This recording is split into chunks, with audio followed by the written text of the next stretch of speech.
Hi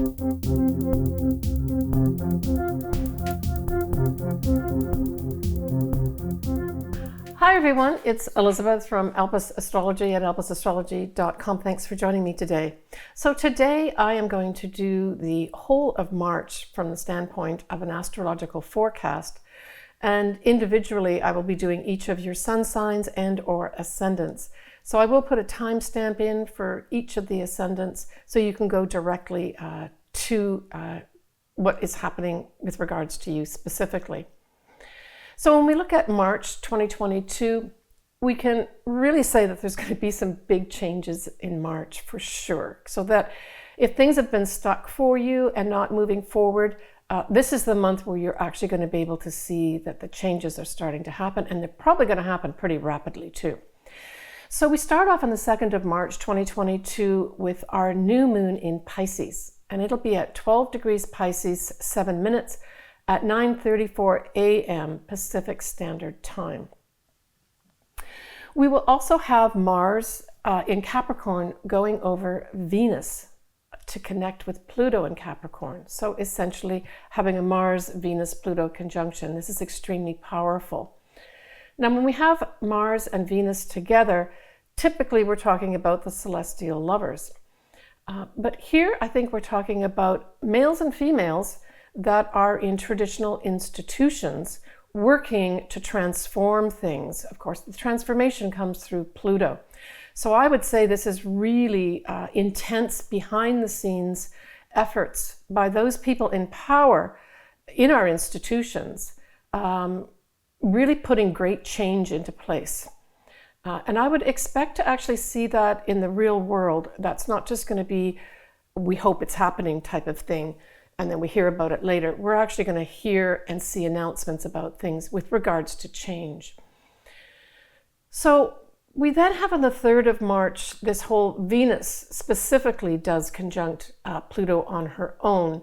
So even though Mars is still hovering around, we now have the diplomatic Venus conjuncting with the transformation. And I thought this was more with regards to peace or peaceful type activities, diplomatic type of activities, but probably through a woman. So we may have a woman rising here that brings great diplomacy to the world, and of course specifically to other places in the world that are potentially big hotspots right now. On the 5th of March, we have the Sun conjuncting Jupiter in Pisces at 14 degrees of Pisces. Now on the 19th of March, Mercury will come up to this point too. And I think what this is going to be all about is news literally about our waters, our ocean. And I think a lot more is going to come out with this whole Jupiter in Pisces. We literally have more concern with our waters. We're going to have more things like flooding. So certainly in March, you can look out for things like that. I would, if individually you've got this prominent in your chart, literally be looking for things regarding water in your home. If there's anything that is dripping or potentially could have some kind of problems with water, I would get it resolved. This is a pretty big effect here. On the 7th of March, we have an interesting transit that's happening. And I thought this was sort of a turning point for March. Even though it's just the 7th of March, we have Venus still conjuncting Mars, but it's now at 0 degrees of Aquarius. So now Venus and Mars take on a completely different hue with regards to what they mean. And I'll get to that in a second, but the important point is that this transit actually conjuncts the same degree point, 0 degrees and some minutes, Aquarius, that we had in December 2020. Where we had a whole new 20-year cycle happen or start with both Jupiter and Saturn. And this is of significance too. So this really gives, from my standpoint, it gives a buy-in. So even though the actual transit, the 20-year cycle started in December 2020, with this conjunction of Venus and Mars at the same degree point, it really now says that literally men and women joining together in humanitarian needs, humanitarian type of action, There's going to be a lot more intellectual type things going on, and I would not be surprised if we have some major scientific, not just a discovery, but scientific discoveries sort of started around the 7th of March, and I would say continuing the whole way through March as well. But this is tied into the cycle of the 20 years, so we're going to see lots of new things happening, certainly in the next 20 years with regards to science and literally outer space. Now, Pluto will reach this point on the 1st of March, 2023. And of course, then that's that slow-moving transformational energy where it more incorporates the world in what's going on. So we really have another year almost from now with regards to some real visuals of how our world has changed scientifically, intellectually, from a humanitarian standpoint, that sort of thing. So this is a process over the next year as Pluto makes his way up to that same point as well, right? So when we break down this whole Venus-Mars at 0 degrees of Aquarius, let's look at Mars first. So Mars in Aquarius is very dynamic. It can be rebellious and nervously overcharged. Mars, instead of making the action himself, in Aquarius sparks that action. And that's a little different with regards to the action Mars is going to exert as a result of this conjunction of Mars and Venus at 0 degrees of Aquarius. So he sparks that action in others. So you can expect early March and all the way through March, probably lots of rising up, literally, of the people. This is grassroots type thing. These are also intellectuals. You know, if you think back to any newsreels that you saw, say from the 50s and 60s, I'm always amazed when you actually get to witness broadcasters and journalists speaking what they think is the truth, as opposed to having it diluted down and, you know, transformed through the media machine. And I think we're going to see a lot more of that too, where we're going to have on-the-spot type things where people are going to start speaking the truth, and it's going to get on the airwaves to really help us understand what's going on in this world. But certainly we're going to have literally the people rising and starting to do marches. I don't necessarily see big, like, out-of-hand protests here, but I do see the people rising, and it's going to be literally everywhere in the world to transform our society, the way we do things, the way things are meted out, where some people get things other people don't. There's going to be a real push for equality amongst all of us. So that's Mars. When we look at Venus in Aquarius, Venus idealizes love, but she brings a mental energy along with diplomatic relations, but specifically for humanitarian needs. She's certainly unconventional in Aquarius, and she seeks freedom from the fetters of relationships. And I would say probably around this time, we're going to be seeing literally breakups of relationships too, where people are just going to say, I need my freedom. And there's going to be a lot of that happening here too. But certainly when we look at the fact that really Venus and Mars in conjunction really stayed more in Capricorn before it then went into Aquarius, I really saw this more of Venus distributing the gains, right? The gains that she got in Capricorn. Capricorn's all about rising to the top, gaining power and control, but it's also gaining the goods, the money, right? That's kind of what Venus represents. So she's taking the gains that was made and then distributing that for the next few months as she's sparking off this whole conjunction with Mars and Aquarius and activating that whole 20-year cycle of Jupiter and Saturn. So look for that as well. In fact, perhaps we'll see even announcements where literally money is going to be distributed for humanitarian needs, and not necessarily just because there was some big earthquake or something. There's just going to be more distribution of the money that's out there to others that are in need. All right, So we've got the full moon that's going to be in Virgo on the 18th of March at 12:17 a.m. Pacific Daylight Time at 27 degrees of Virgo, 40 minutes. We're going to have Venus is going to be on her way to conjunct Saturn at this time, so bringing a really important diplomatic message to perhaps put something in writing in the law, to really form some kind of permanent thing with regards to diplomacy. That's what I feel here. And then, of course, Venus will be squaring Uranus, so this could be some upsetting, surprising news over the airways. That's where I saw this, because of course Uranus can represent the airwaves literally. But we do have Venus sextiling Chiron, and certainly in Virgo, with the whole Virgo full moon, Virgo is all about health as well as service to others. So it seems to me that what may happen during this full moon is that we collect all the right information and facts and apply it to this whole health situation that we have that gives us more opportunities to have better health. And so I think this full moon on the 18th of March will mark some kind of turning point with regards to the whole viruses, and give us some really good news with regarding how we're going to get through this. We may, however, with the square, still have some other variant come in to cause continued problems in this area.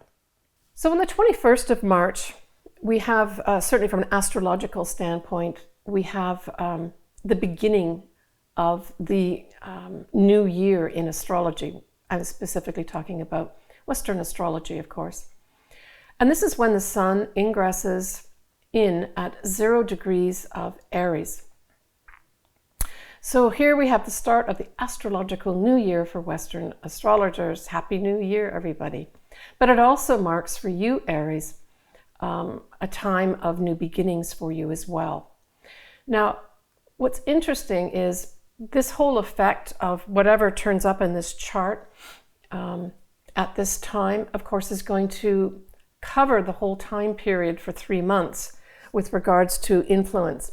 So we look at the moon, and the moon is at 29 degrees of Libra, 53 minutes, squaring Pluto. So we can expect that there's going to be some intense, so when we have a 29 degree point anywhere in a chart, we know that there's culminating energies and it tends to become fairly intense. So I would suggest that not only around the 21st of March, but for the next 3 months, we're also going to have an intensification with regards to some kind of diplomacy going on. Libra represents that. It can be the law, so we may actually have the law being laid down as well. And certainly squaring Pluto, there's going to be some kind of resistance with regards to the old guard, right? That's Pluto, that's the people in power. What else could this be? I really got the feeling of laws somehow, that laws, and maybe this is going to go back to, laws being enacted more locally, municipalities doing it, or communities doing it more, as opposed to more federal or state laws, and that there's resistance to those in power, i.e. those in the state and those in the federal government, resisting those. That, I think, intuitively is what this is about. So we may see a lot more big pushes in that area. And again, this is, people seeking peace and harmony and just wanting the best for everybody is what it boils down to. It certainly asks for peace and give peace a chance. So from a mundane standpoint, perhaps that will also be in effect here too.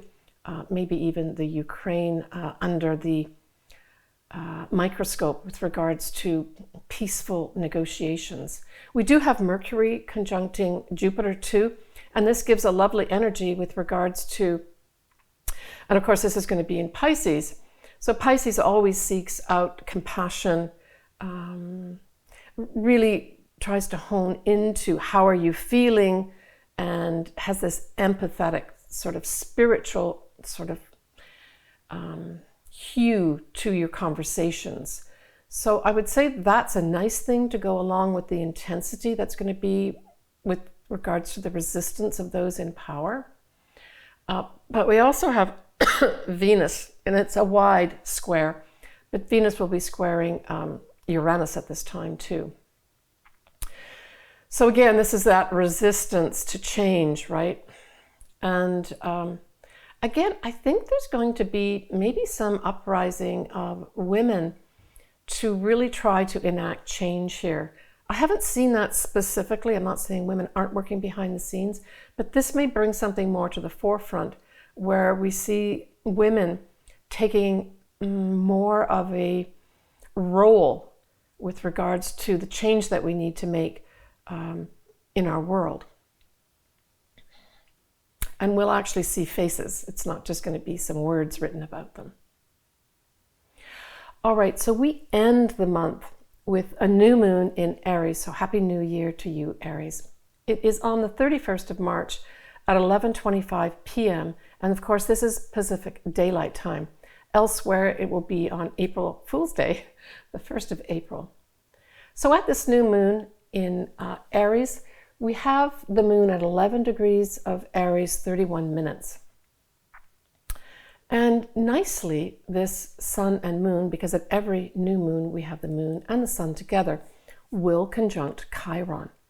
And I thought it was very appropriate that we sort of end March, and in many respects we're kind of ending a season in some ways with this conjuncting Chiron. And this just says, because of course Aries is the start of the zodiac, this is just a whole new start with regards to us healing. So I guess we can look towards the end of March with regards to some real line in the sand that we can say, oh, thank goodness, we're actually going to have better health. And certainly if you've got this anywhere in your chart and you've been suffering from ill health of any sort, this could be a whole new start for you. So we're looking at between 10 and 12 degrees of Aries, say your sun is there or your ascendant or a conglomeration of planets. The other thing we have is Neptune will be sextiling the north nodes of the moon in Taurus. Also really beautiful energy. It's difficult energy to capture unless you're vibrating to a very high level. So Neptune is really speaking to great compassion. It's agape love. It's like, communicating with everybody on the same level and not having any preconceived ideas with whoever you're speaking to. So it's a pretty high level of consciousness we're talking about, but if you're certainly open to it, this can certainly change. The more people that enter into that type of consciousness, however long you can stay in there, this is going to bring, for all of us globally, this north nodes of destiny to a much higher level with regards to compassion.